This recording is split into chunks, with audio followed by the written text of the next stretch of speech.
Let's talk about something radical, unsettling, even. What if artificial intelligence isn't just the next big thing? What if it's the final chapter for capitalism, as we know it, the economic system that has literally defined the modern world? We're going to get right into it. For centuries, we've had this story we tell ourselves about technology. It's a pretty reliable script, right? The steam engine comes along, yeah, it displaces artisans, but boom, it creates factory workers. The assembly line makes some jobs obsolete, but it creates tons of others. It's this pattern of creative destruction that we've always counted on. But here's the thing. That's the big, scary question on the table right now.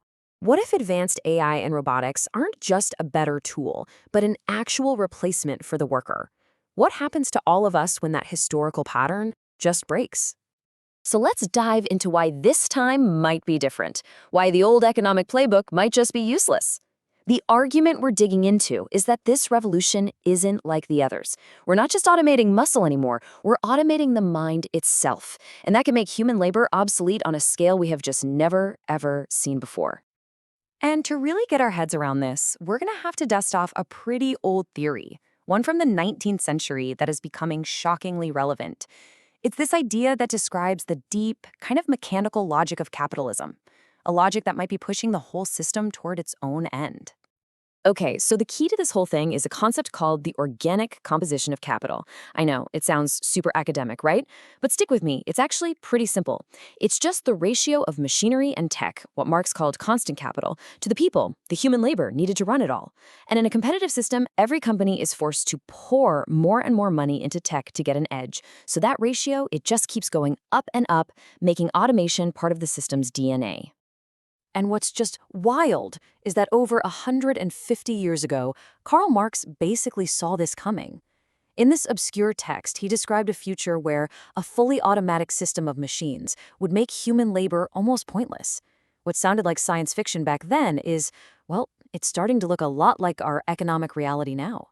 So that theory from the 1800s? Well, look at the numbers today. We're talking about projections of up to 92 million jobs getting displaced by automation. And that's just by 2030. This isn't some far-off idea, it's a shockwave that's hitting the economy right now. And get this is not just about factory jobs anymore. That's the old story. With the rise of things like large language models, a staggering 80% of the entire workforce is going to see their jobs fundamentally change. We're talking about everyone, from artists to accountants to coders. It's systemic. So if you take all of this, the runaway automation, the disappearing jobs, you start to see the makings of what some people call a death spiral. Because when you start to pull the worker out of the economic equation, the whole system just starts to fail. This is where things get really, really scary. See, capitalism always had what was called a reserve army of labor. Unemployed people who were, at least potentially useful. But what we're facing now is something totally new. The threat of a permanent surplus population. People who are structurally unnecessary to the economic system. People for whom there is just no purpose. And this, right here, this is the terminal paradox. The system's fatal flaw. You can have automated factories pumping out an incredible amount of stuff. But the system needs workers to also be consumers. By getting rid of wages on a massive scale, you sever that link. You end up with a world overflowing with products, and nobody who can actually afford to buy them. And if you think this is all just theory, well, the warning lights are already flashing on the dashboard. Just look at the vital signs. The GDP of the entire European Union, it's been practically flat for more than a decade. The system is already showing signs of serious stagnation. And it gets worse, because this problem feeds on itself. If you've got no one to sell to, why would you invest? In the US, business investment has slowed to an absolute crawl. Why build a new factory, automated or not, if there's no demand? But right when you think you've got a handle on the problem, there's a twist.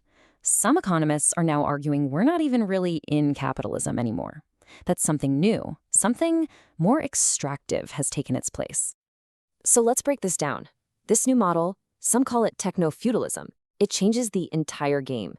The action isn't in markets anymore, it's on digital platforms. Big tech doesn't just compete, they own the space we all operate in. And instead of earning profits, they extract what's called cloud rent from the data and infrastructure they control. We become kind of like digital serfs on their land. This quote from Shoshana Zuboff just nails the endgame here. In what she calls surveillance capitalism, our data isn't just used to figure out what we're going to do next.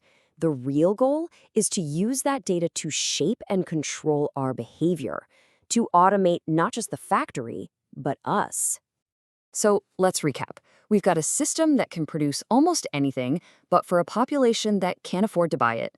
We have a growing surplus population, and we have this new digital control grid emerging. Something's got to give, right? Well, this analysis suggests it all leads to one of only three possible futures. And here they are, the potential endgames for society. Universal basic income, techno-feudal authoritarianism, or democratic socialization. Each one is a completely different way of dealing with this core problem of automation. All right, first up, universal basic income, or UBI. You've probably heard of it. The idea is simple, right? Just give everyone enough cash to live on. But the problem is, this model keeps all the automated factories and AI in private hands. It creates a whole population that is permanently dependent on the tiny, super powerful ownership class. That sounds incredibly unstable. Okay, path number 2 is, well, it's a lot darker. If that surplus population starts to look like a threat, all those tools of surveillance capitalism can be turned into tools of social control. We're talking about a future of predictive policing, algorithmic management, a society that's stable, sure, but in a deeply dystopian way. And that brings us to the third possibility. The argument here is, what if we actually align our society with the power of our technology? If all this incredible automated infrastructure was socially owned by all of us, then the insane productivity gains wouldn't just go to a tiny elite. They would flow back to everyone through things like a much shorter work week, better public services, and a society built on sharing the abundance we can create. So at the end of the day, according to this analysis, the question isn't if the system will change. It's almost a mechanical certainty. The internal logic of capitalism is just not compatible with full automation. A transition is coming, whether we like it or not. The real choice isn't about keeping the world we have versus changing it. The world is changing. The question is, what we build to replace it. Will it be a high-tech feudalism run by algorithms, or a democratic society that finally uses technology to set everyone free? That's the choice we all have to face.